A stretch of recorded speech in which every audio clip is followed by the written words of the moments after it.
मित्रों, नमस्कार। एक और खास मुद्दे को लेकर के मैं आपके सामने हूँ। 4-5 मिनट का वीडियो होगा, कृपा करके उसको देखिए। मैं जल्दी इसको समाप्त करूँगा। आपने ध्यान दिया होगा कि आज से लगभग 1 साल पहले कुछ मुद्दे हैं, बहुत सारे हैं, 3-4 मुद्दे हैं जिनके बारे में मैं बात कर रहा हूँ। 1 साल पहले ग्वालियर में एक प्रतिमा लगाने के ऊपर से कुछ विवाद खड़ा हुआ था और उस विवाद में एडवोकेट वर्सेस जनता और कुछ सामाजिक पक्ष सामने आमने आए और वो मामला रुक गया। इसके बाद एडवोकेट अनिल मिश्रा जी ने उस मुद्दे को उठाया और वो थोड़ा आगे बढ़े। उनको धमकियां मिली, जूतों की लाखों मालाएं पहनाने के लिए आह्वान हुआ और फिर जैसा कि होता ही है कि अनिल मिश्रा जी के पक्ष में भी सवर्ण समाज खड़ा हुआ और उस मामले को शासन प्रशासन ने अपनी सूझबूझ से और सामाजिक सहयोग से उसको एक दूसरे से उस मामले को टाला। मामला धीरे धीरे ठंडा ही हो रहा था कि इसके बीच में एक आईएएस संतोष वर्मा है मध्य प्रदेश के, उन्होंने कुछ मंच से बकवास कर दी। संतोष वर्मा के खिलाफ काफ़ी तीखी प्रतिक्रिया हुई समर समाज की और संतोष वर्मा के खिलाफ कार्रवाई तो सरकार ने कुछ नहीं की।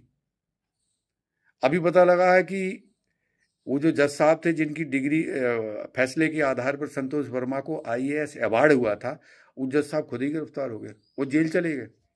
माने जज साहब ने संतोष वर्मा को आईएएस बनवाने के लिए अपनी नौकरी दांव पे लगा दी, बेचारे जेल चले गए। संतोष वर्मा जहाँ को था वहाँ कुछ नहीं हुआ उसका। चलिए, संतोष वर्मा का मामला ठंडा हो पाता, उसके बाद यूजीसी आ गई। अब यूजीसी का जो विनियमन था, निर्देश थे, जिस तरह से नियम आए, उससे एक सामाजिक विभेद की बात आई। सामाजिक विभेद क्यों? स्पष्ट रूप से था, पहले से नियम थे, कानून थे कि कॉलेज में या उच्च शिक्षण संस्थानों में कोई विभेद होता है, रैगिंग होती है। विभेद क्या क्या है, वहाँ आधार क्या होता है कि जूनियर और सीनियर का कुछ रैगिंग का मामला चलता है, उसके लिए ऑलरेडी निर्देश हैं, यूजीसी के कानून हैं और पहले से ही कमेटियाँ बनी हुई हैं उसको रोकथाम करने के लिए। लेकिन सरकार ने एक उसमें विभेदात्मक कुछ प्रावधान किए जिस वजह से उसकी प्रतिक्रिया गड़बड़ हुई। भाई, स्टूडेंट स्टूडेंट है, चाहे किसी भी वर्ग का हो, वो भी प्रताड़ित नहीं होना चाहिए, किसी भी वर्ग का हो, सभी का संरक्षण होना चाहिए। लेकिन उसमें कुछ जातिगत आधार पर उस विभेद किया गया था, इसलिए यूजीसी कानून का विरोध हुआ। उस पर भी कोई कार्रवाई नहीं होगी। अभी तो सुप्रीम कोर्ट ने उसमें रोक लगा दी, तो पड़ा हुआ है, वो ठंडा नहीं हो पाया। तब तक एक सपा नेता है छोटे से, अब हम उनको छोटे ही कहेंगे क्योंकि बड़े नेता कभी खराब बातें नहीं बोलते। छोटे नेता राजकुमार भाटी हैं।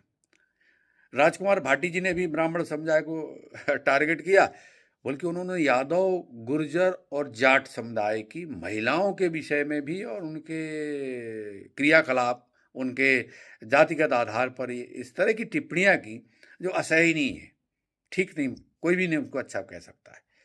अब उनकी ये विचारधारा, तो अभी विचारधारा अपने अंदर रखी है, विचारधारा भी गंदी है, ऐसा नहीं होना चाहिए।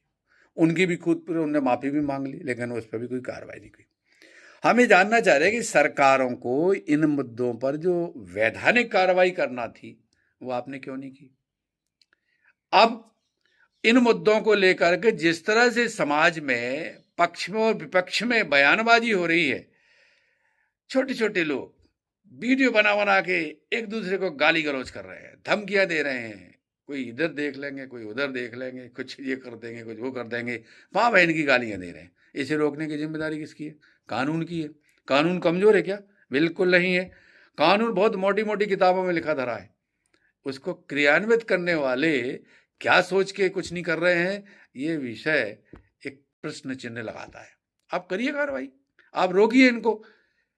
जो मुद्दा अगर सही तरीके से उठाया जा रहा है, तो उस मुद्दे पर अगर शांतिपूर्वक या शालीन भाषा में कोई विचार अपना रख रहा है, तो उसका विचार शालीन भाषा में दिया जा सकता है।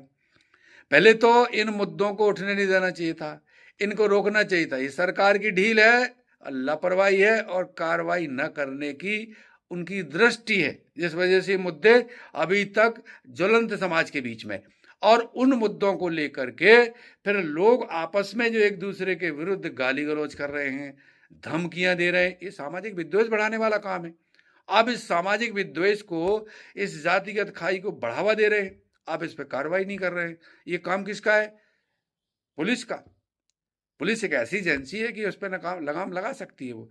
तो मैं भारतवर्ष की पुलिस से यही अनुरोध करूंगा कि 2-2, 4-4, 10-10 होंगे उनके जिलों में ऐसे लोग जो बकवास कर रहे हैं, गाली गलौज कर रहे हैं, एक दूसरे को सामाजिक सौहार्द बिगाड़ने का काम कर रहे हैं, इन पर कार्रवाई करिए, इनको बुलाइए, इनको नोटिस दीजिए, मुकदमा दर्ज करिए। वो तो अपराध की श्रेणी में है जिस तरह की बातें वो कर रहे हैं, उनको रोकिए। इस सामाजिक सौहार्द देश की शांति और व्यवस्था के लिए बनाए रखना बेहद जरूरी है। और ये कौन करेगा? सिर्फ पुलिस करेगी, एजेंसीज करेंगी जिनको ये दायित्व दिया गया है। तो मेरा तो अनुरोध यही है कि समाज को सुरक्षित बना रहने दीजिए, देश को शांतिपूर्ण माहौल में रहने दीजिए, ताकि देश प्रगति करे, लोग अमन चैन से जिए, एक दूसरे को गला काटने के लिए ना आगे बढ़े। इसका काम आपको रोकने का है। कृपा करके इसमें कार्रवाई करेंगे तो समाज में शांति बनेगी, सौहार्द बनेगा, भाईचारा बढ़ेगा, हम एक दूसरे का सम्मान करेंगे। अभी तो एक दूसरे का अपमान करने के लिए तुले हुए हैं, ये ठीक नहीं है। इसकी रोकने की जिम्मेदारी जिसकी है वो उसको रोके, तभी इस देश में अमन चैन और शांति बनी रहेगी। धन्यवाद।